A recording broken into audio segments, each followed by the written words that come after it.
Hi, welcome back to Mike's Diabetes World. Okay, let's take a look. Current blood sugar is at 6.2.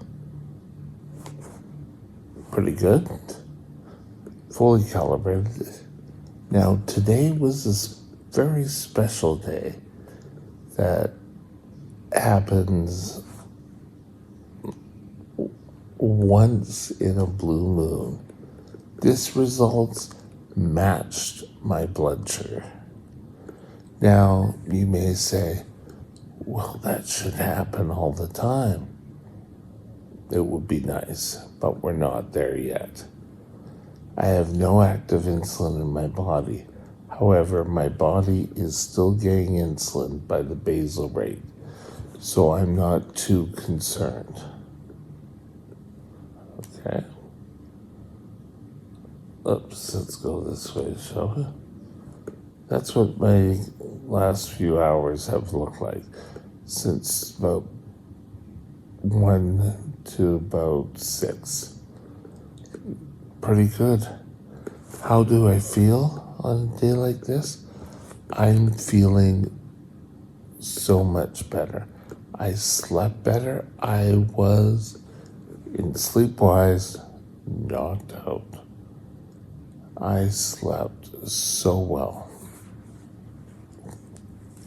Now, should we take a look at things to do? Let's move along. Current blood sugar is at 99%. That is a huge win. 1% above. So for 15 minutes yesterday, I was above 10. Otherwise, it was smooth sailing. It's almost a perfect day. While it may not be 100 and everybody wants us to be 100, it wasn't 100. But it was still damn good for me. Average sugar is at 7. It's all good. Today, I want to talk to you about diabetic etiquette. So stay tuned, and we'll be right back.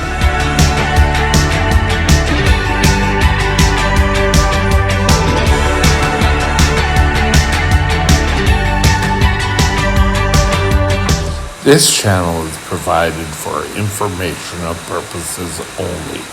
Contact your physician for any diagnostic or treatment plan. Diabetic etiquette. It's a way for non-diabetics, when they're discussing or interacting with a type 1 diabetic, a type 2 diabetic, gestational. Now, if you type in diabetic etiquette online, you'll get a few sites devoted to this. I want to add my 2 cents in and not really steal anything from them. First of all, when hearing that someone is a diabetic, we don't want your empathy. Oh, I'm so sorry you have diabetes.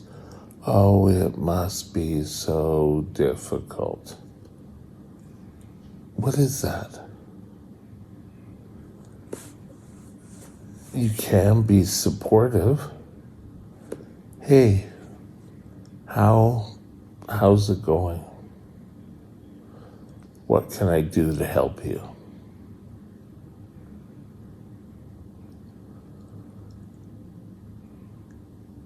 I know when growing up, my mother asked for me to get her purse. I don't know, it was in the living room, she was in the dining room, whatever. I knew what she wanted out of it. She wanted a wallet. Excuse me. However, I went into the wallet, or got into the purse, grabbed her wallet, and brought it to her. I thought it was being really helpful. I got the first big lecture of my life. Don't go searching my stuff. And it's the same for diabetic supplies, diabetic records. That's crossing the line. I think we'd have to say, how would you want to be treated? It all goes back to the golden rule. Nothing's worse for a diabetic than to have a discussion with your doctor and your doctor having all the information before he or she discuss. A good doctor will not take into effect any information like this. But you have no right whatsoever to offer an opinion to a doctor. Okay, he just doesn't watch what he's doing. He needs to be in a hospital. It's up to me and my doctor to have that discussion. It's not up to you to offer your 2 cents. Everyone seems to feel, you're putting your life in danger, and we know what's best for you. I'm sorry, everyone else in the world can have a negative opinion about their own health care. But when a diabetic, for whatever reason, I'm not saying it's a good reason, a bad reason, an indifferent reason, decides not to follow the regime, then it's between them and their doctor. You don't know everything. And a good clue to this was, I think, we'll just call it a Sunday dinner. My doctor had set out rules, and I was learning how to count the carbs and give the insulin for the carbs. I wanted another piece of meat, and for diabetics who know this, know that a piece of meat does not really have a whole bunch of carbs. I said, I'll count the carbs for the meal and give my appropriate insulin. That is not how you were trained. And I got a 5-minute dissertation on how I was trained. But things change, and so does diabetic care. You're not, and even though you may want to be in the room with me discussing things, over the years, I have brought a few people into my inner circle of diabetesism. One was my parents, obviously, growing up. 2 is what has now become my power of attorney. They have sat in on my doctor's appointments. 3 was people I have lived with. I had roommates, college or whatever, and we went to diabetic sessions. That does not give them the right to speak to anyone else about my diabetes. If someone asks them about my diabetes, irregardless, I went to dog training for my service to animal, and I trained this guy all about diabetes, what to look out for with me. You had to travel with this person had to stay with you for the whole day. So it was okay. People started asking him, well, what was it like? Did he do everything he was supposed to? His response back, you'll have to talk to him. It was just that easy. So, be cautious. Offer all the support you can. What can I do? Do you need a ride to the doctor? All that kind of support is great. We don't really want to know about your aunt, sister's brother who had diabetes and lost his leg or lost his eyesight. That does nothing to support us. That's just, I call them scare attacks. Oh, you better watch out. They're talking pretty much about type 2s, and a lot of people don't understand what type 1 is. And because of this, we get all these stories. You can say, oh, my sister had that. Great. But that was your sister. This is me. I will let you know what needs to be known. Things like, I'm low, can you get sugar? I've had someone, this was years ago, argue with me, no, you can't have sugar, you're a diabetic. And yet, my blood sugar was 2.6 or something. And they're sitting there arguing, can I get a Coke route? And, oh no, you can't have that. What are you doing giving this person sugar? Excuse me, I finally had to say, this is my body. If you're not going to help and get me the sugar, then bug off. Now, I'm usually a pretty positive guy, but if you infringe on my diabetes, my mood can switch. I know what's best for me. And if I'm starting to slur words and start seeing like auras around people, that is something I know how to treat. I have the years of experience. But everyone out there who doesn't have type 1 diabetes decides that they know everything. That's not what we are looking for. Remember that.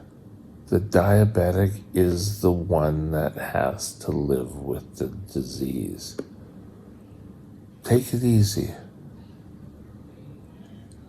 And let's just review. Don't go through our stuff. Don't speak to our doctors about us unless we want you and offer. If we take you to an appointment for whatever reason,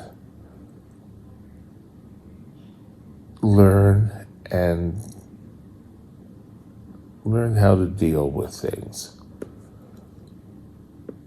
Don't tell us what to do.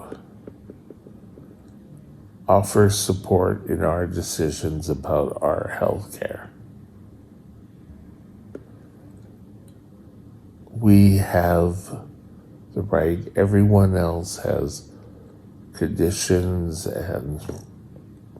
but we have the right to take care of our bodies. We're the ones who have discussions with our doctors. You may want to know everything and think you're doing the best. That's not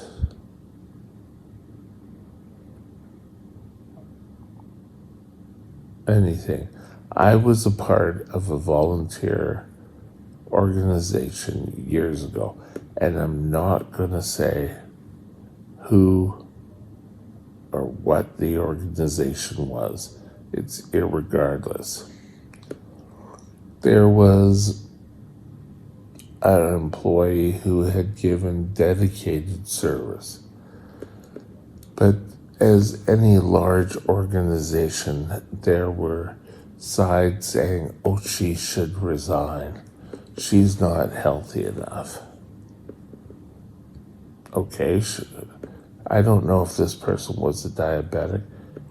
They had meetings. It was brought up in the everyday meeting of the organization about this person's health care. And the part that wanted her to resign had a dentist, and this dentist overstepped their boundaries by speaking to their medical doctor as a medical professional.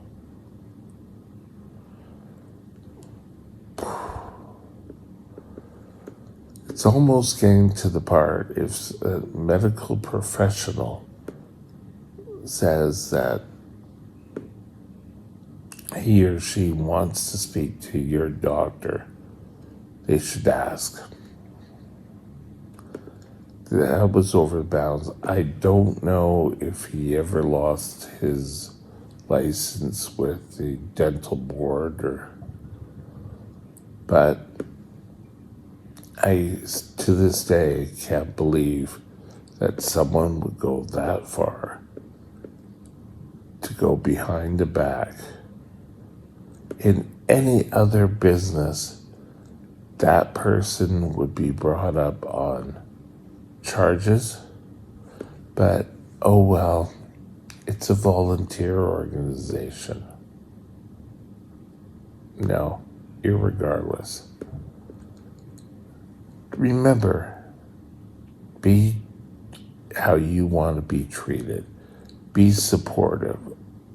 Offer help as need be. Don't go looking through our records. Don't go speaking to our doctors on our behalf unless you have been given the right by the patient themselves, or we'll call them the T1D'er themselves. And that's usually like a power of attorney. They're the only ones who have the right to discuss things about me.